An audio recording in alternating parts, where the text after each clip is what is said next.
کون گشتہ طاقت کہتے ہیں کھوئی ہوئی طاقت کا خیال، یعنی اس شعر میں تشبیہ ہے کیا کیا ہے، آنسو الماس۔ اسی طرح سے اس میں مبالغہ بھی ہے، یعنی جگر کے 100 پارہ ہونے کا بیان یہ بتاتا ہے کہ مبالغہ ہے۔ تو یعنی کہہ کیا رہا ہے اس میں مومن خواہ مومن، وہ کہتا ہے کہ آنسو عاجزی کے اعتراف میں ہیروں کی طرح بہتے ہیں، عاجزی کے اعتراف میں بہ رہے ہیں آنکھوں سے آنسو تو وہ ہیروں کی طرح بہتے ہیں، اور بے بسی کی حالت نے دل کو ٹکڑے ٹکڑے کر دیا ہے، یعنی کتنے ہم بے بس ہیں کہ اس نے ہمارے دل کو بالکل چکنا چور کر کے رکھ دیا ہے۔ تو اس میں کچھ کوشچنز ہیں، جیسے کہ کوشچن نمبر 1 ہے آنسوؤں کو شاعر نے کس چیز سے تشبیہ دی ہے؟ تو شاعر نے الماس سے تشبیہ دی، آپشن بی کریکٹ ہے۔ اسی طرح سے سوال نمبر 2 ہے اندیش کون گشتہ طاقت کس کیفیت کو ظاہر کرتا ہے؟ تو بے بسی کو ظاہر کر رہا ہے، آپشن بی کریکٹ ہے۔ سوال نمبر 3 ہے کہ اس شعر میں کون سا جذبہ غالب ہے؟ تو اس شعر میں عجز و انکساری کا جذبہ غالب ہے، آپشن ڈی کریکٹ ہے۔ سوال نمبر 4 ہے کہ سرشک کے معنی کیا ہیں؟ تو اس کے معنی آنسو ہیں، آپشن بی اس کا کریکٹ ہے۔ اب اس کے بعد تیسرا شعر ہے اس غزل میں کہ نہ یہ دستے جنوں ہے اور نہ وہ جیب جنوں کے شاں، کہ ہو دستے مزاح سے چاک پردہ چشم حیرت کا۔ تو دیکھیے یہاں پہ کئی الفاظ ہیں، جیسے کہ جنوں کیشاں ہے یعنی دیوانے لوگ، جنوں کیشاں، اور دست کہتے ہیں ہاتھ کو، دستے جنوں یعنی جنوں کا ہاتھ، اور اسی طرح سے جیب جنوں کیشاں تو دیوانے لوگوں کی جیب۔ اس طرح آگے ہے کہ کہو دستے مزاح سے چاک پردہ چشم حیرت کا، مزاح کہتے ہیں پلک کو، یعنی پردہ چشم حیرت کہتے ہیں آنکھ کا پردہ۔ تو اس طرح سے سارے الفاظ اس میں ہو گئے ہیں۔ تو یہاں اس شعر میں پائے جاتے ہیں صنعت، وہ بھی تضاد کے، وہ کون کون سے تضاد؟ جیسے کہ دستے جنوں کہا ہے یہاں پر، اسی طرح سے یہاں پر جیب جنوں کے شاں کہا ہے، تو یہ دونوں ایک دوسرے کے اپوزٹ ہیں۔ اسی طرح سے اس میں مراعات النظیر بھی ہیں، کیا کیا؟ دست، جیب، اسی طرح سے مزاح اور چشمہ، یہ سب الفاظ بتلاتے ہیں کہ اس میں مراعات النظیر بھی ہے، جو مراعات النظیر ہے۔ اس کے بعد تشبیہ بھی ہے، مطلع کو سورج سے تشبیہ دی ہے، تو تشبیہ بھی ہو گئی ہے۔ تو اب دیکھیے کیا کہہ رہا ہے کہ یہ نہ دیوانے کا ہاتھ ہے نہ دیوانے کی جیب، بلکہ پلک کا ہاتھ ہے جو آنکھ کے پردے کو چاک کر رہا ہے، یعنی حیرت سے آنکھوں میں آنسو آ گئے ہیں۔ تو بہت آسان ہے۔ اس کے بعد کوشچن ہے کہ شاعر نے آنکھ کے پردے کو کس چیز سے تشبیہ چاک کیا ہے، چاک ہونا بتایا ہے؟ تو انہوں نے بتایا ہے کس سے چاک ہونا؟ پلک سے چاک ہونا، تو آپشن بی اس کا کریکٹ ہے۔ اسی طرح سے سوال نمبر 2 ہے کہ اس شعر میں غالب کیفیت کیا ہے؟ تو اس شعر میں غالب کیفیت آپ دیکھ رہے ہیں نا، حسرت ہے، حیرت، محبت، غرور، تو اس میں مطلب حیرت ہے، آپشن بی اس کا کریکٹ ہے۔ اسی طرح سے سوال نمبر 3 ہے کہ دستے مزاح کس کی علامت ہے؟ دستے مزاح ہاتھ، یا پلک سے آنسو پوچھنا، یا غرور، یا دعا، تو یہ پلک سے آنسو پوچھنا کی علامت ہے دستے مزاح۔ اس کے بعد ہے نمبر 4 کہ پردہ چشم حیرت کا چاک ہونے کا مطلب کیا ہے؟ خواب ٹوٹنا، آنسو بہنا، بینائی کھونا، یا آنکھ جھپکنا، تو آنسو بہنا ہے۔ اب اس کے بعد شعر ہے اس غزل میں کہ ندے تیغ زباں کیوں کر شکستے رنگ کے تانے، کہ صفحائے خیرت پر حملہ ہے فوج خجالت کا۔ تو یہاں پر جو تیغ زباں، تو اس کا مطلب ہے کہ بات کی تیزی، یعنی زبان کی تلوار۔ اس کے بعد ہے شکست رنگ، یعنی چہرے کا زرد ہونا، چہرے کا رنگ بدلنے کو شکست رنگ بتایا ہے۔ اور اس کے تانے یہاں پر کہا ہے کہ صفحائے خیرت پر حملہ ہے فوج خجالت کا، یعنی خیرت کس کو کہتے ہیں؟ عقل مندی، دانائی، دانائی کے صف پر حملہ ہے کن کے؟ فوج کی، یعنی شرمندگی کے فوج جو ہے حملہ آور ہو گئے ہیں۔ تو صف ہائے خیرت یعنی عقل کی صفیں، شرمندگی کا لشکر فوج خجالت کو کہتے ہیں۔ تو یہ معنی ہو گئے۔ تو اس کی تشریح ہے کہ زبان کی تلوار رنگ کے بدلنے یعنی شرمندگی پر کیوں نہ تانا دے، رنگ کے بدلنے پر کیوں نہیں وہ تانا دے، اس لیے کہ جب کہ عقل کی صفوں پر شرمندگی کی فوج نے حملہ کر رکھا ہے، گویا شرمندگی نے عقل کو مغلوب کر دیا ہے، تو اس میں کچھ سوالات ہیں اور وہ سوالات ہم آپ کو بتائیں کہ اس سے پہلے بتائیں کہ اس شعر میں کیا کیا چیزیں کون کون سے صنائع پائے جا رہے ہیں۔ ایک تو صنعت تشبیہ ہے، یعنی زبان کو تیغ سے جو ہے تشبیہ دی۔ اسی طرح سے اس میں استعارہ بھی ہے، خجالت اور خجالت یعنی فوج خجالت۔ اسی طرح سے اس میں تضاد بھی ہے، زبان و رنگ، یہ سب جو ہے صنعتیں اس میں پائی جا رہی ہیں۔ تو آئیے اب اس کے سوالات دیکھیے۔ سوال نمبر 1 ہے کہ شکست رنگ کن حالات میں ہوتی ہیں؟ ایک تو یہ ہے کہ شرمندگی میں، آپشن بی اس کا کریکٹ ہے۔ اسی طرح سے دوسرا سوال ہے کہ فوج خجالت کس کو کہا گیا ہے؟ فوج خجالت کہا گیا ہے شرمندگی کو، آپشن بی کریکٹ ہے۔ اسی طرح سے سوال نمبر 3 ہے کہ اس شعر کا مرکزی جذبہ کیا ہے؟ یعنی اس شعر میں جو مرکزی جذبہ ہے وہ ہے شرمندگی، آپشن اے اس کا کریکٹ ہے، صحیح ہے۔ تو اس غزل میں 5ویں شعر کو دیکھیے۔ غضب سے تیرے ڈرتا ہوں، رضا کی تیری خواہش ہے، نہ میں بیزار دوزخ سے، نہ میں مشتاق جنت کا۔ تو یہاں پر کوئی الفاظ مشکل نہیں ہے۔ جیسے غضب ہے تو غضب کہتے ہیں ناراضگی کو، قہر الہی کو، کہہ رہا ہے غضب سے تیرے ڈرتا ہوں، رضا کی تیری خواہش ہے۔ رضا کس کو کہتے ہیں؟ خوشنودی کو کہتے ہیں، رضامندی کو کہتے ہیں۔ اسی طرح سے اگلا لفظ ہے بیزار، بیزار کہتے ہیں تنگ آنے والا۔ اور پھر دوزخ آپ جانتے ہیں ایک پلیس کا نام ہے، ایک جگہ کا نام ہے، یعنی جس کو آپ نرک کہتے ہیں۔ نہ میں مشتاق جنت کا، یعنی مشتاق کہتے ہیں خواہش مند کو، اور جنت بھی ایک پلیس کا نام ہے۔ تو یہاں پر دیکھیے دوزخ اور جنت دو الگ الگ چیزیں، یعنی ایک دوسرے کا ولوم شبد ہے، اپوزٹ ہے، تو یہ صنعت تضاد کی مثال ہے۔ اسی طرح سے اس میں حسن تعلیل بھی پائے جا رہے ہیں، یعنی غضب سے تیرے ڈرتا ہوں، رضا کی تیری خواہش ہے، اس کی وجہ کیا ہے؟ تو اس کی وجہ یہاں پر سامنے آ جاتی ہے۔ اسی طرح سے اس میں ایہام بھی ہے، یعنی رضا، رضا جیسے ایک تو نام بھی ہو سکتا ہے، اسی طرح سے خوشنودی بھی، یعنی اس لفظ میں ایہام پایا جا رہا ہے۔ آپ کے سامنے 3 صنعتیں آ گئی ہیں۔ تو اب دیکھ لیجئے شاعر کہنا کیا چاہتا ہے۔ وہ کہتا ہے کہ میں تیری ناراضگی سے ڈرتا ہوں اور تیری رضا کا طالب ہوں، یعنی ہم آپ کی خوشنودی چاہتے ہیں، نہ مجھے دوزخ سے نفرت ہے، نہ جنت کا لالچ ہے۔ یہ نہیں کہ میں دوزخ سے نفرت کرنے لگا ہوں اور جنت کی طلب پیدا ہو گئی ہے، مجھے اس کی فکر نہیں ہے، میری اصل چاہت صرف تیری رضا یعنی خوشنودی ہے۔ وہ دونوں ہمارے لیے معنی نہیں رکھتے ہیں، لیکن آپ کی رضا، آپ کی خوشنودی ہمارے لیے بہت معنی خیز ہے۔ تو اس لیے اب اس سے کچھ سوالات ہیں، وہ آپ دیکھ لیجئے۔ سوال نمبر 1 ہے کہ اس شعر میں شاعر کی اصل خواہش کیا ہے؟ اصل خواہش ان کی ہے رضا الہی، آپشن سی کریکٹ ہے۔ اسی طرح سے دوسرا سوال ہے کہ اس شعر میں کس کے غضب سے ڈرنے کی بات کہی گئی ہے؟ اللہ کے غضب سے ڈرنے کی بات کہی گئی ہے، آپشن بی کریکٹ ہے۔ اسی طرح سے سوال نمبر 3 ہے کہ شاعر کے نزدیک اصل خوف کس چیز کا ہے؟ اس کے نزدیک اصل خوف خدا کے غضب کا ہے اور کسی چیز کا نہیں ہے، آپشن بی اس کا کریکٹ ہے۔ اس کے بعد ایک شعر بہت امپورٹنٹ ہے، وہ یہ ہے کہ گلو اے خامہ میں سرما مداد دودھ اے دل ہے، گلو اے خامہ میں سرما مداد دودھ اے دل ہے، مگر لکھنا ہے وصف خاتمہ جلد رسالت کا۔ تو یہاں پر بڑی اچھی بات تو یہ ہے کہ شاعر نے ایک عقیدت اور محبت کا اظہار کیا ہے۔ سب سے پہلے الفاظ دیکھیے کہ گلو خامہ یعنی قلم کی نوک کو کہتے ہیں گلو خامہ۔ اس کے بعد ہے مداد یعنی سرما مداد، سرما تو آپ جانتے ہی ہیں، مداد کہتے ہیں سیاہی کو، یعنی سرما کی جو سیاہی ہے جو آنکھ میں لگاتے ہیں۔ اس کے بعد ہے دودھ اے دل یعنی دل کا دھواں، غم کا اثر۔ دودھ اے دل کا مطلب لفظی مطلب ہوا کہ دل کا دھواں، لیکن اس کا مطلب کیا ہے؟ غم کا اثر۔ اس کے بعد ہے مگر لکھنا ہے وصف، وصف کس کو کہتے ہیں؟ تعریف کو، صفات کو۔ کس کے؟ خاتمہ کہتے ہیں لاسٹ کو، اختتام کو۔ اس کے بعد ہے جلد رسالت یعنی جلد رسالت، رسالت کی کتاب۔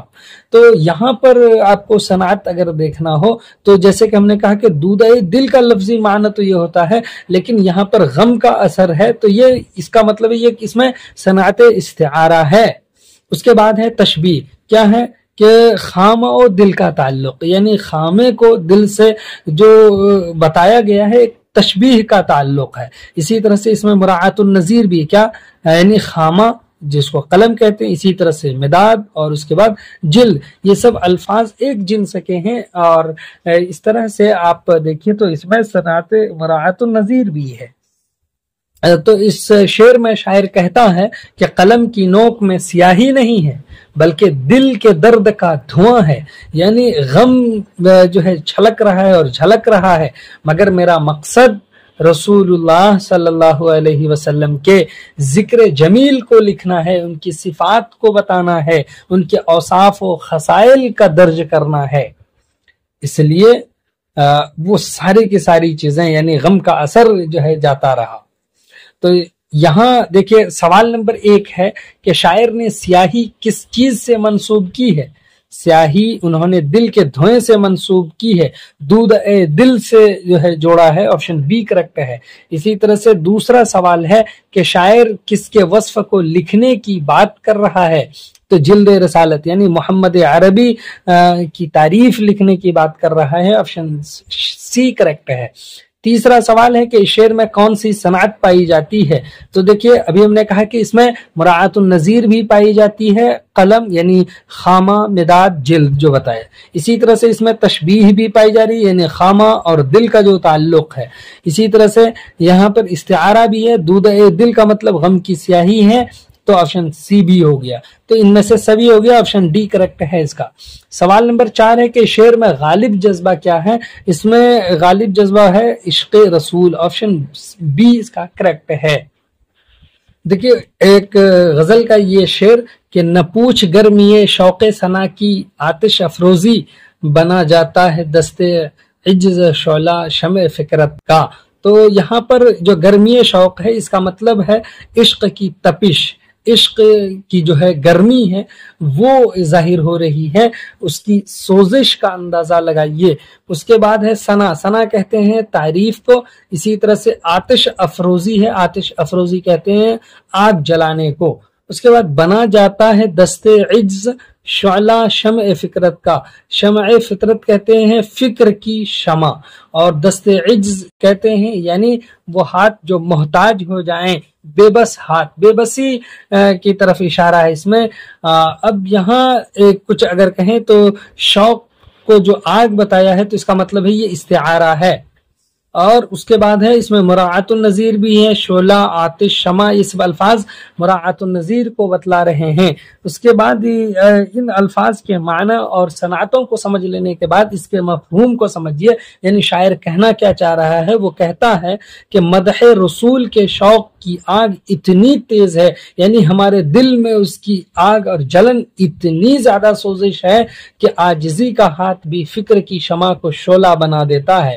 اگر ہم بے بس بھی ہوں تب بھی وہ اس چیز کو بہت زور اور شور سے اتنا جو ہے اس میں قوت آ جاتی ہے کہ یہ خیال کیجئے کہ جس طرح سے چنگاری شعلے میں تبدیل ہو جاتی ہے اسی طرح سے ہماری بے بسی شعلے میں بھڑک اٹھتی ہے، یعنی شعلہ بن جاتی ہے. یعنی عاجزی کے باوجود عشق کی تپش مدح کو روشن کرتی رہتی ہے اور وہ روشن کرتی ہے. اس طرح سے سوال نمبر 1 ہے کہ شاعر کے نزدیک مدح رسول کا شوق کس سے استعارہ ہے؟ تو آگ سے استعارہ ہے، آپشن بی کریکٹ ہے. سوال نمبر 2 ہے کہ شمع فکرت کو کس نے شعلہ بنا دیا؟ تو شوق ثنا نے شعلہ بنایا ہے، آپشن بی کریکٹ ہے. اب یہاں 2 ہی ہم نے سوال رکھے ہیں، مزید اگر کوئی سوال آپ کے ذہن میں آ رہے ہوں تو وہ آپ ضرور کمنٹ کیجئے. اب اس کے بعد 8واں شعر اس غزل کا ہے کہ نمک تھا بخت شور فکر خانے مدح شیریں پر، کہ دندان طمع نے خون کیا بے دست حیرت کا. اب یہاں کچھ الفاظ ہیں، بخت کہتے ہی ہیں قسمت کو، اور نمک آپ جانتے ہی ہیں جو آپ کھاتے ہیں. اسی طرح سے شور فکر ہے یعنی فکر کا ذائقہ، یعنی یہاں پر جو ہے خوان مدح شیریں ہے، اور یہ خوان کہتے ہی ہیں دسترخوان کو. اس کو خان پڑھ سکتے ہیں آپ، خوان اصل میں صحیح ہے. تو خوان مدح، اور مدح کہتے ہیں تعریف کو، اور شیریں کہتے ہیں مطلب جس میں مٹھاس ہو. دندان طمع، اور دندان طمع کہتے ہیں لالچ کی دانت، یعنی لالچ کرنا. خون کیا بے دست حسرت کا، دست حسرت یعنی حسرت کا ہاتھ.